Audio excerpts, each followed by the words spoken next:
Ny farana omaly kosa ny hetsika arabaritra la Grande Braderie de Madagascar izay natao tetsy Mahamasina fahafampo no azon'ny mpikarakara atao anatin'ny izany ary fantatra fa dia Maherin'ny dia miala isan'ireo mpitsidika tonga teny antoerana ny akony ary. Ho anay mpikarakara rehefa natao ny jeritodika dia azo lazaina fa tena afaka tanteraka izay satria efa niotra lavitra ny vinavina izay napetraka teny am-piandohana ka ny fahavitrian'ny mpitsidika no jerena.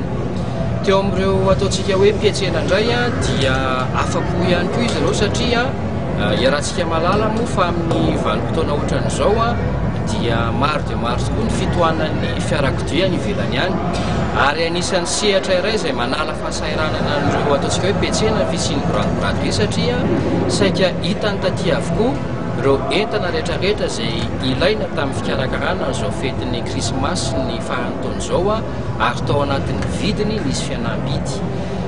Teo amin'ireo mpivarotra indray dia nanao izay nentim-potrany izy ireo indrindra fa tamin'ity roa andro farany ity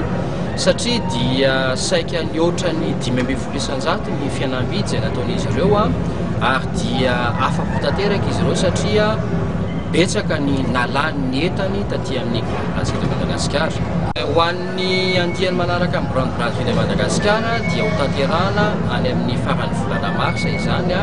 ary ao anatin'ny projet anankiray lehibe izay ho ataon'ny Matavision ihany koa ny fanitarana an'izany Grande Braderie de Madagascar zany any amin'ny faritsy ny Afrika izay efa natomboka moa zany tamin'ity volana desambra ity tao Cameroun.